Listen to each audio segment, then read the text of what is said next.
12 silent habits that reveal true inner strength. Stoicism. Have you ever wondered what separates those who merely survive from those who truly thrive? In today's video, we're going to uncover 12 silent habits that reveal true inner strength, habits that the Stoic philosophers recognized as the foundation of an unshakable character. These aren't loud declarations or dramatic gestures. They're quiet, daily practices that build resilience, wisdom, and genuine power. Stay until the end, because the final habit might completely transform how you approach your daily life. If this is your first time here, I ask that you help me by subscribing and leaving a like on the video so I can continue creating more transformative content like this in the future. Remember, you are stronger than you imagine and more capable than you believe. Don't let doubts and fear cloud your vision of your own potential. You are unique, valuable, and worthy of achieving everything you desire. You don't need anyone's validation to recognize your strength. Discover how to unlock your true potential. With our Stoic ebook, visit our website or click the link in the pinned comment to get it. Now, this isn't just inspiring, it's transformative. It's about recognizing the quiet power that's always been there waiting for you to claim it.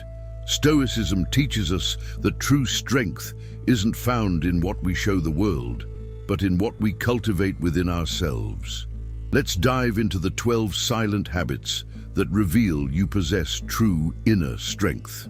Habit 1. You embrace discomfort without complaint. Most people run from discomfort the moment it appears. They complain, resist, and desperately seek the path of least resistance. But you're different. You've learned something that few ever grasp. That comfort is where growth goes to die, when challenges arise, when circumstances become difficult. When life throws its inevitable curveballs, you don't immediately reach for the escape hatch. You sit with the discomfort. You examine it. You allow it to teach. Marcus Aurelius wrote that the impediment to action advances action. What stands in the way becomes the way. This isn't just philosophical poetry, it's a practical truth that you've internalized. Think about the last time you faced a genuinely difficult situation. Did you immediately complain to everyone who would listen, or did you quietly assess the situation, acknowledge the difficulty, and then methodically work through it? This distinction matters more than most people realize. Complaining is easy. It requires no courage, no discipline, no character. It's the default setting of the untrained mind. But you've trained your mind differently. You understand that discomfort is information, that difficulty is development, that challenges are invitations to become stronger. This doesn't mean you're masochistic or that you seek out suffering unnecessarily.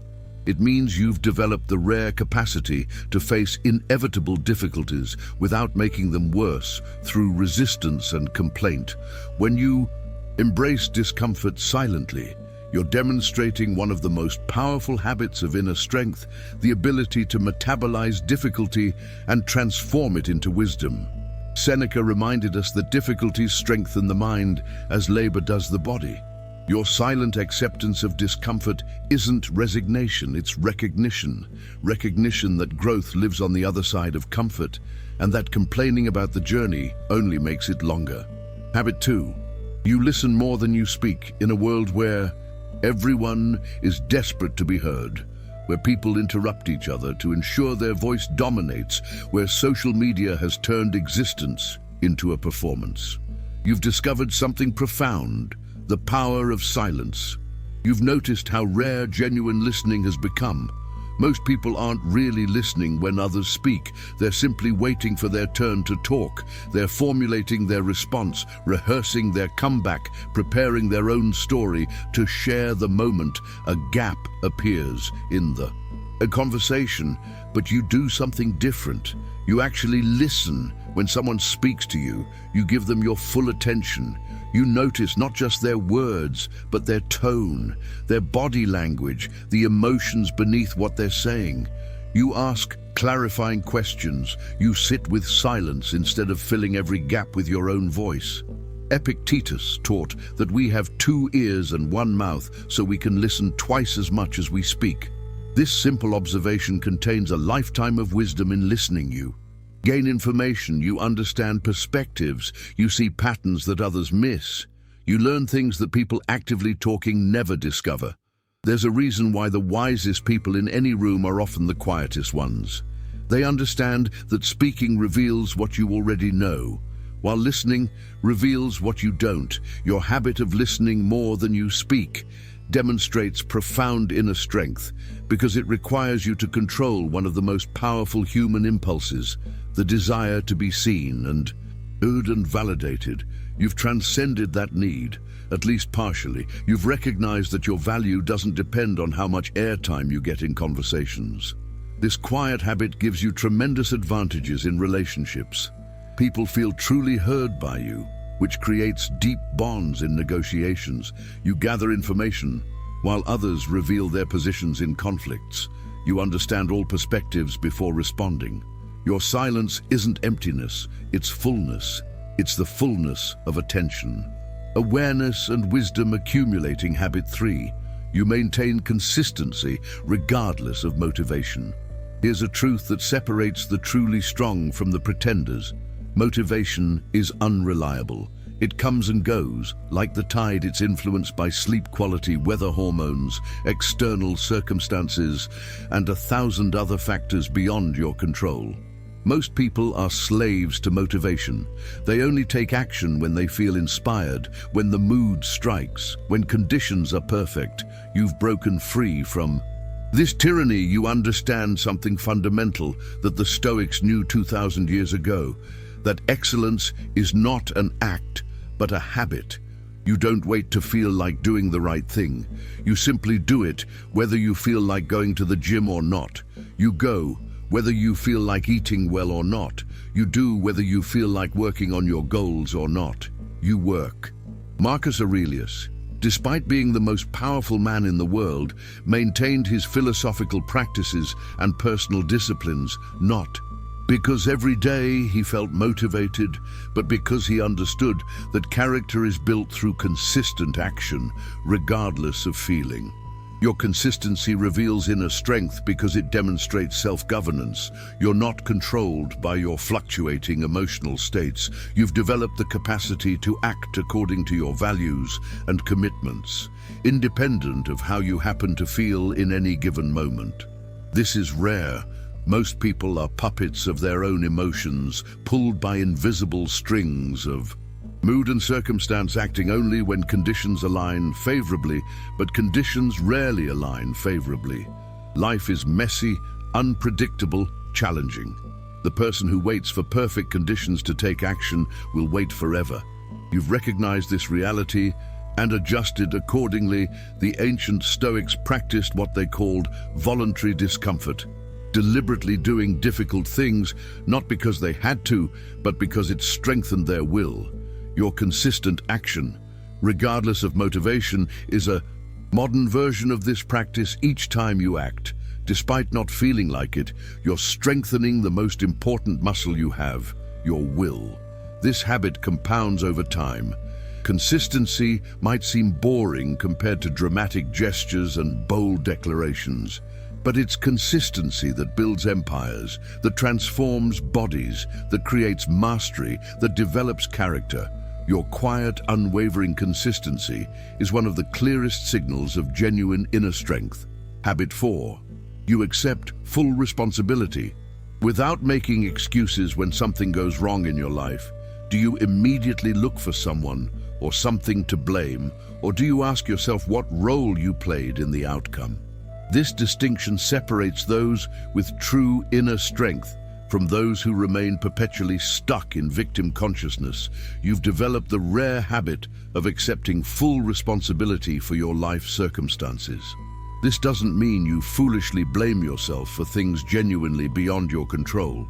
It means you recognize that regardless of what happens to you, how you respond is always your choice and your responsibility. When a project fails, you don't immediately point fingers at colleagues or circumstances. You first examine your own contribution. When a relationship struggles, you don't automatically assume the other person is entirely at fault. You look at your own behavior when you face setbacks. You don't create elaborate excuse narratives. You assess what you could have done differently. Epictetus taught that we cannot control external events, but we can always control how we respond to them. When you accept full responsibility, you're claiming this power. You're saying that regardless of circumstances, you have agency, you have choice, you have the capacity to respond rather than simply react. This habit requires tremendous courage because responsibility can feel heavy. It's so much easier to blame the economy, your upbringing, your boss, your partner, external circumstances beyond your control. Blame feels good temporarily. It protects your ego. It absolves you of the need to change or grow, but it also renders you powerless. If everything is someone else's fault, then you have no ability to improve your situation. You become a leaf in the wind, blown by forces beyond your control. When you accept responsibility, however, you reclaim your power. You might not control what happens to you, but you absolutely control what you do about it. This transforms you from victim to agent, from passive recipient to active creator. Your habit of accepting responsibility without excuse-making demonstrates profound inner strength because it shows you've transcended the ego's need for self-protection. You care more about effectiveness than about being right, more about growth than about comfort. Your willingness to own your outcomes, good and bad, is one of the clearest indicators of an evolved character. Seneca wrote that we suffer more in imagination than in reality. When you stop creating excuse narratives and instead focus on what you can control, you free yourself from imaginary suffering and direct your energy toward actual solutions. This habit alone can transform your entire life. Habit 5. You practice gratitude, especially during difficulty. Most people find gratitude easy when life is going well, when the sun is shining, when relationships are smooth, when bank accounts are full, when health is good. It requires no particular strength to feel grateful in favorable circumstances. But what about when life is hard? When you've experienced loss, when plans have fallen apart, when you're facing genuine difficulty, this is where your inner strength reveals itself. You've developed the habit of practicing gratitude, especially during challenging times. This isn't toxic positivity or denial of legitimate difficulties. It's a deliberate choice to recognize what remains good even when circumstances are bad. It's the recognition that even in darkness, some light persists. Marcus Aurelius, who faced wars, plagues, betrayals, and constant threats to his life, still wrote in his meditations about gratitude for simple things, for teachers who shaped him, for family who loved him, for the capacity to reason and choose his response to life. He didn't wait for perfect circumstances to be grateful. He practiced gratitude as an antidote to the hardships he faced. When you practice gratitude during difficulty, you're not pretending everything is fine. You're choosing to acknowledge the complexity of reality, that multiple things can be true. Simultaneously, life can be hard, and there can still be things worth appreciating. This habit demonstrates inner strength because it requires you to override your brain's negativity bias. Humans evolved to focus on threats and problems as a survival mechanism. Your anxious ancestors survived to pass on their genes, while the overly optimistic ones didn't see danger coming. Practicing gratitude, especially during hardship, means consciously directing your attention against this evolutionary current. You're choosing to notice what's working, not just what's broken, what you have, not just what you've lost, what's possible, not just what's difficult. This isn't easy. It requires genuine strength to find gratitude when you're grieving, when you're struggling, when you're facing circumstances you didn't choose and don't want. But this is precisely when gratitude becomes most powerful, most transformative, most necessary. Epictetus taught that it's not what happens to you, but how you react that matters. Your gratitude practice especially during difficulty, is a direct application of this wisdom. You're choosing your reaction. You're deciding what to focus on. You're exercising the ultimate human freedom, the freedom to choose your attitude in any circumstance. This habit also has practical benefits. Research consistently shows that gratitude practices improve mental health, increase resilience, strengthen relationships, and even improve physical health outcomes.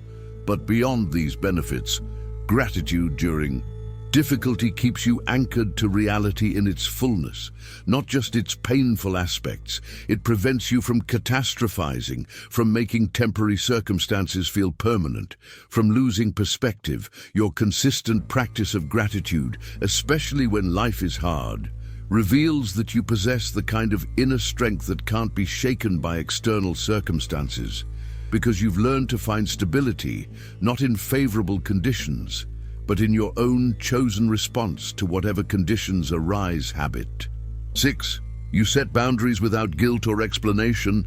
There's a particular kind of strength required to say no, to say this doesn't work for me, to say I won't accept that treatment. Most people struggle with this.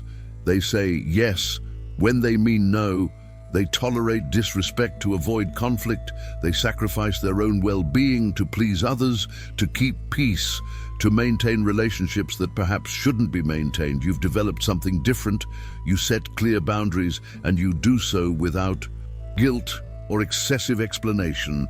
When something doesn't align with your values, you say so. When someone's behavior toward you is unacceptable, you address it. When a request exceeds your capacity or willingness, you decline. And here's the crucial part. You do this without elaborate justifications, without apologizing for having limits, without guilt for taking care of yourself. This habit reveals profound inner strength, because boundaries require you to value your own well-being as much as others' comfort. They require you to risk disapproval, disagreement, or even relationship loss in service of your integrity. The Stoics understood that we can't control how others react to our boundaries. Marcus Aurelius wrote that you always own the option of having no opinion, of not being disturbed by what others think. Setting boundaries is a direct application of this wisdom. When you set a boundary without guilt, you're saying, I respect myself enough to define what's acceptable in my life, regardless of whether you approve of my limits. This doesn't mean you're rigid or inflexible or selfish. It means you've recognized that you can't pour from an empty cup, that you can't help others if you've destroyed yourself through people-pleasing. That authentic relationships require honest communication about limits and needs.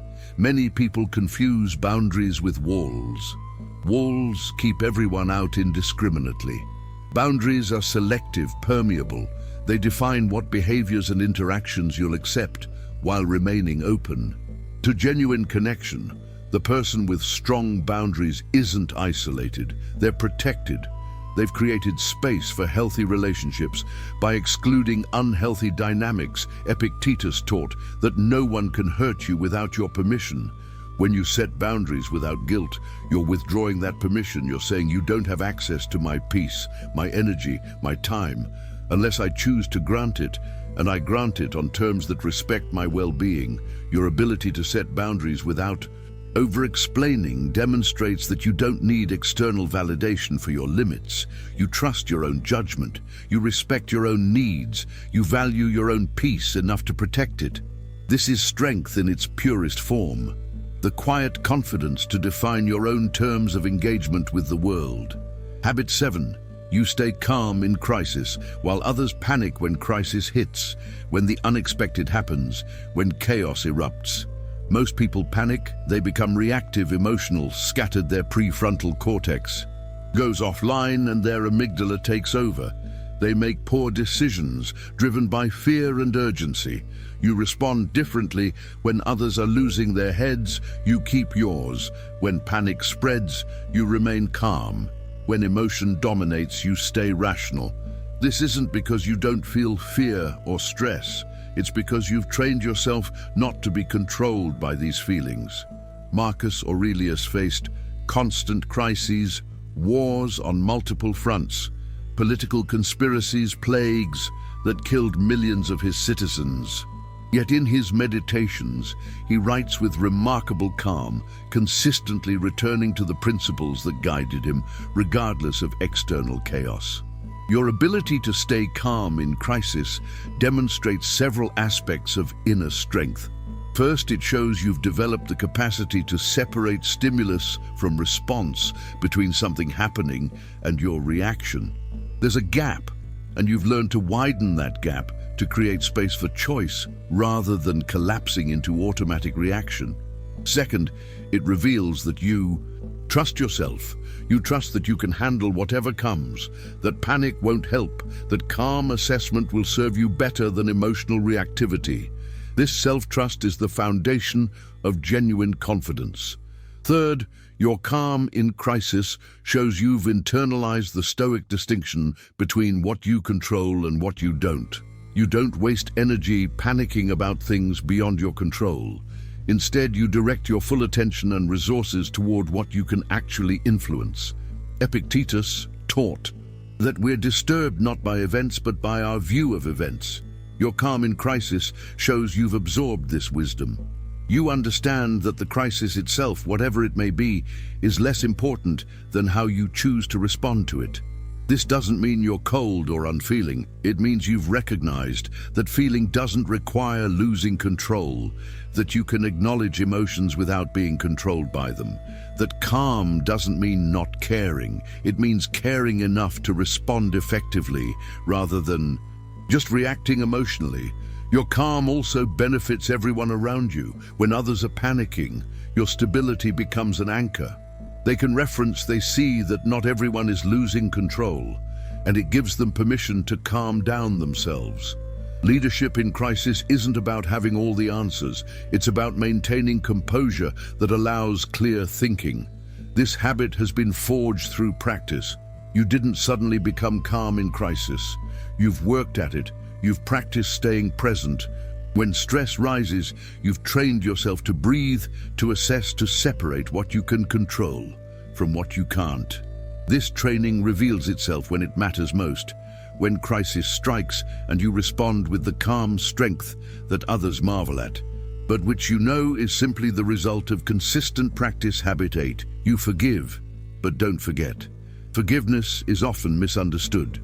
People think it means forgetting what happened, or excusing bad behavior, or allowing the same harm to be repeated.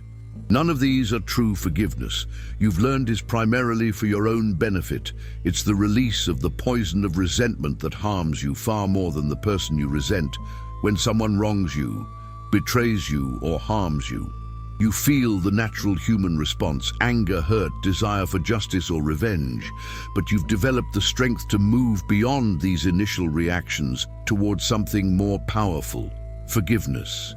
This doesn't mean you're naive. You don't forget what happened. You don't pretend the harm didn't occur. You don't necessarily restore the relationship to its previous state. You simply release the corrosive grip that resentment has on your own peace.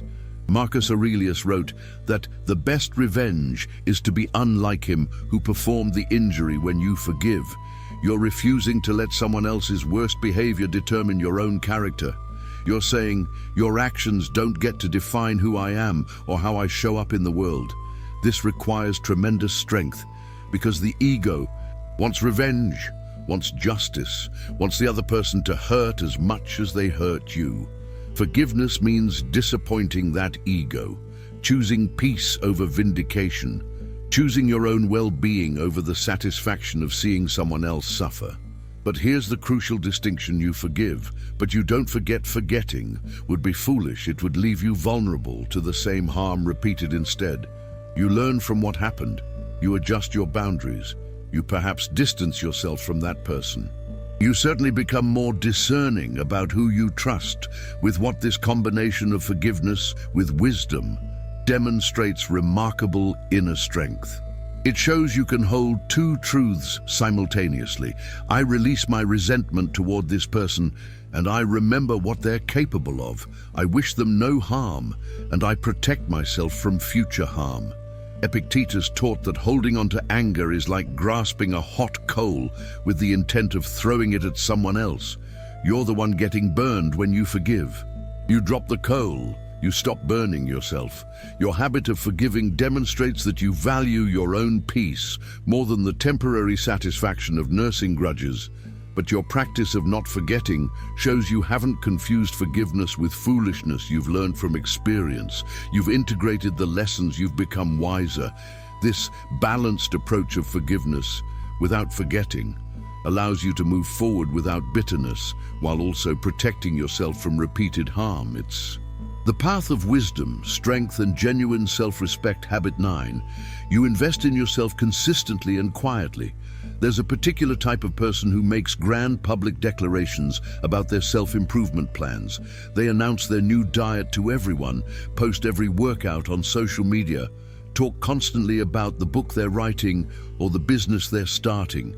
You're not that person. You invest in yourself consistently and quietly, without fanfare, without seeking validation, without needing an audience to witness your growth. This reveals profound inner strength, because it shows your development is for you, not for external approval. You read books that challenge you. You take courses that develop skills. You seek out difficult conversations that expand your perspective. You work on your physical health, your mental clarity, your emotional regulation, your philosophical foundation. But you do all of this primarily in private, without broadcasting every step of your journey. Marcus Aurelius, despite being emperor, kept his philosophical reflections private. His meditations were never intended for publication. They were his private practice of self-improvement, his constant work on his own character. When you invest in yourself quietly, you're following this example. You're recognizing that the work itself is the point, not the recognition for doing it. This habit demonstrates that you have an internal locus of evaluation. You're not dependent on likes, comments, or external validation to confirm that your self-investment is worthwhile. You know it's worthwhile because you experience the benefits yourself. You feel stronger, more capable, more knowledgeable, more skilled. Your consistent, quiet investment in yourself also protects you from a common pitfall. Announcing intentions often satisfies the same psychological need as actually achieving them. Research shows that telling people your goals can reduce your motivation to accomplish them, because you've already received some social reward for the intention. When you invest in yourself quietly, you avoid this trap. You don't get the dopamine hit of announcing your plans, so you stay hungry to actually achieve them. You let your results speak rather than your intentions. Seneca wrote that we're more often frightened than hurt, and we suffer more in imagination than in reality. When you invest in yourself consistently, you're addressing both the real and the imagined.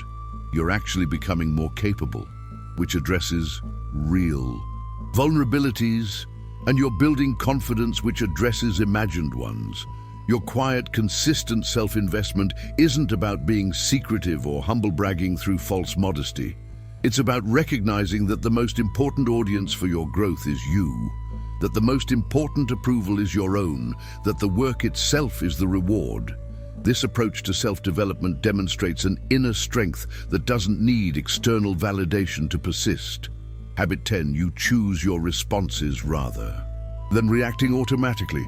Here's a simple truth that changes everything. You are not your thoughts. You are not your emotions. You are not your first impulse. You are the awareness that observes these things and the choice of how to respond to them. Most people never grasp this distinction. They experience a thought and immediately identify with it. They feel an emotion and immediately act on it. They have an impulse and immediately follow it. They're controlled by internal states they mistake for themselves. You've learned something different. You've discovered the gap between stimulus and response, and you've learned to widen that gap. When someone insults you, your first impulse might be to insult back, but you pause, you breathe, you choose whether that response serves your values. When you feel angry, your first impulse might be to lash out, but you create space. You examine the anger. You decide if and how to express it when you encounter a setback. Your first reaction might be despair, but you don't immediately follow that reaction. You allow it to arise, you observe it, and then you choose a more useful response. This habit reveals extraordinary inner strength because it means you've developed self-regulation, one of the highest forms of human development. You're not a slave to your internal weather. You're the captain navigating through it. Marcus Aurelius wrote that you have power over your mind, not outside events. Realize this, and you will find strength when you choose your responses, rather than reacting automatically. You're exercising this power. You're demonstrating that while you can't control what thoughts arise, what emotions you feel, what circumstances you face, you absolutely control what you do about all of it. Epictetus taught that we're disturbed not by things, but by the views we take of them. Two people can experience the same event and have completely different reactions. Not because the event is different, but because their interpretation and response are different. When you choose your responses, you're taking control of that interpretation and response. This doesn't mean suppressing emotions or pretending you don't have reactions. It means creating enough space between the initial reaction and your chosen response that you can evaluate whether the reaction is accurate, useful, aligned with your values. Sometimes your first reaction is appropriate, and you follow it, but you follow it by choice, not by compulsion. Other times, your first reaction is based on misunderstanding, assumption, projection, or old patterns that no longer serve you. In these cases, creating space between reaction and response allows you to choose something better. This habit has been developed through practice, mindfulness, meditation, journaling, philosophical study, physical practices that teach you to observe your internal states without being controlled by them. Each time you successfully create this gap between stimulus and response, you strengthen your capacity to do it again. You're training yourself in the fundamental skill of human freedom, the freedom to choose your response to life habit. 11. You find contentment in simplicity. We live in a culture that constantly tells us more is better. Bigger houses, faster cars, newer technology, more experiences, more possessions, more status, more everything. The message is relentless. You need more to be happy, to be successful, to be worthy. You've seen through this lie. You've discovered something. The ancient Stoics knew that true contentment comes not from accumulation, but from appreciation. Not from having more, but from needing less. When you look at your life, you don't focus on what's missing. You appreciate what's present. You find joy in simple things, a good conversation, a walk in nature, a well-prepared mealtime spent in meaningful activity. These simple pleasures, which cost little to nothing, bring you more genuine satisfaction than expensive acquisitions ever could. Marcus Aurelius, the most powerful man in the ancient world with access to every luxury imaginable, wrote about the value of simple things. He found contentment not in his imperial wealth, but in virtue, reason, and simple pleasures. This wasn't because he was required to live simply. He chose to because he recognized that attachment to luxury weakens character. Your choice to find contentment in simplicity reveals inner strength because it means you've freed yourself from the tyranny of wanting. You're not constantly chasing the next thing, believing it will finally make you happy.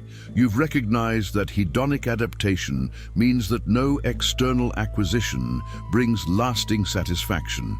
Epictetus taught that wealth consists not in having great possessions, but in having few wants. When you find contentment in simplicity, you're wealthy by this measure. Regardless of your bank balance, you've achieved what most people spend their lives chasing satisfaction with. What is? This doesn't mean you have no ambitions or goals or desire for improvement. It means your contentment isn't conditional on achieving those things. You're satisfied now, while also working toward future goals. This paradoxical state, where you're both content and striving, is the hallmark of wisdom. Your simplicity also protects you from one of modernity's greatest threats, distraction. Every possession requires attention, maintenance, decisions. The more you own, the more you're owned by your possessions. They demand your time, your energy, your mental space. By choosing simplicity, you free these resources for what actually matters: relationships, creativity, contribution, growth. Meaning, Seneca wrote that it is not the man who has too little, but the man who craves more, who is poor. When you find contentment in simplicity, you're demonstrating that you're rich in what matters. You've transcended the endless grasping that keeps most people perpetually unsatisfied. Your contentment with less reveals a strength that no amount of wealth could provide, the strength of knowing enough habit. 12. You face your mortality without fear. Most people avoid thinking about death. They distract themselves endlessly with entertainment, work, relationships, anything to avoid confronting the one certainty of existence, that it will end. This avoidance seems to make life easier, but it actually makes it shallower. You've developed a different relationship with mortality. You think about death not morbidly but philosophically. You acknowledge that your time is limited, that this day might be your last, that everyone you love will eventually die, as will you. This contemplation of mortality, which the Stoics called memento mori, remember you will die, isn't depressing. It's clarifying, it's liberating. It's one of the most powerful practices for living. Well, Marcus Aurelius constantly reminded himself of his mortality, not to make himself sad, but to make himself present, to help him focus on what truly mattered, to prevent him from wasting his limited time on petty concerns or meaningless conflicts.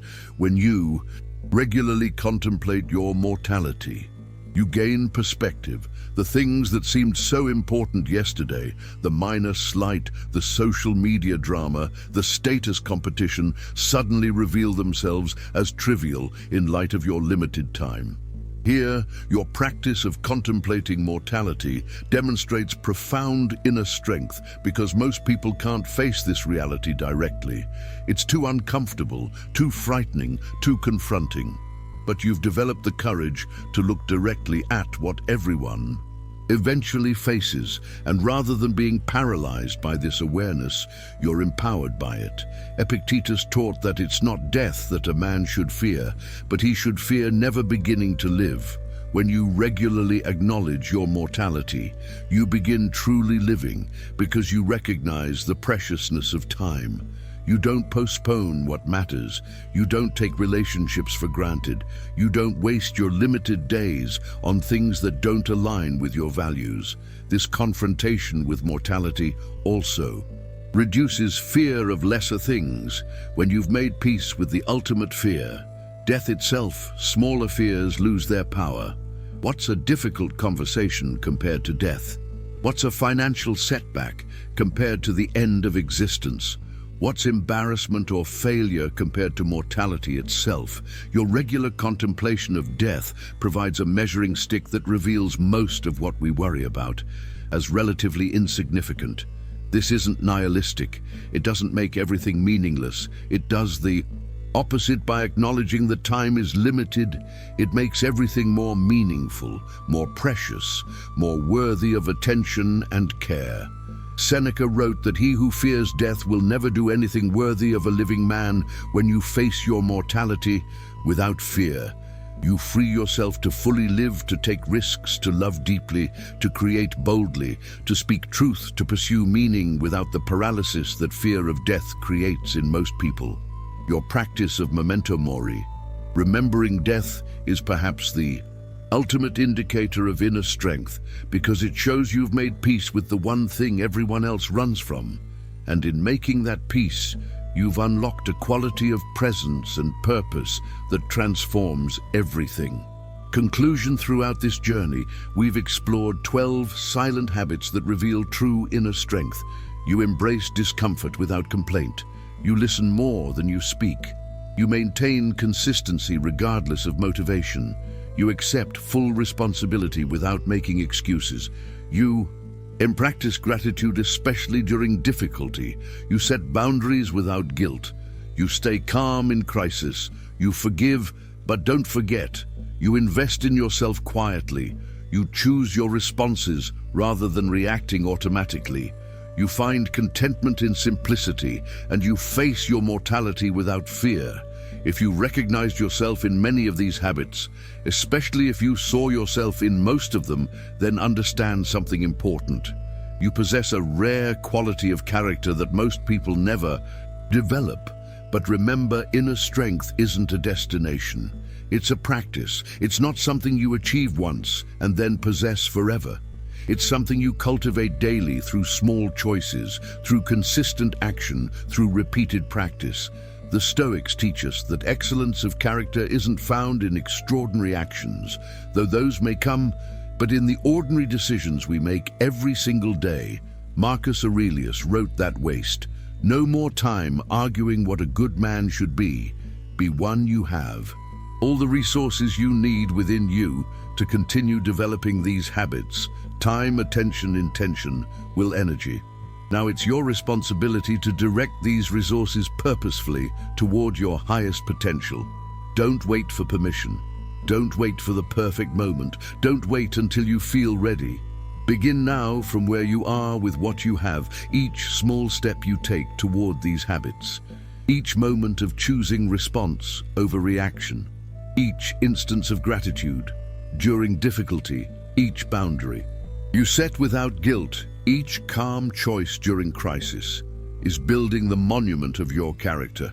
Epictetus reminds us that we can't control what happens to us, but we can always control how we respond.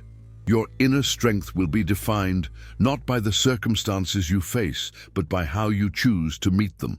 So go forward not with arrogance, but with quiet confidence, not with desperate hurry, but with patient determination, not alone, but in service to something larger than yourself. Your inner strength is waiting not in some distant future, but in each choice you make today. Live according to your highest values, serve something greater than yourself. And never, never stop developing these silent habits that reveal the strength of your character. The world needs what only you can offer. We've reached the end of this journey, and I sincerely hope these words have touched something deep within you. If, like me, you felt moved by these principles, I ask that you share your experience in the comments. Let me know how these habits resonated with you. And now, as a keyword for this shared moment, how about you write in the comments, "I possess unshakable inner strength." Let's create a wave of positivity and strength, showing that together we're capable of developing the character we most admire. Thank you for being part of this journey. Until next time, remember, your inner strength isn't a distant possibility. It's a reality waiting to be lived.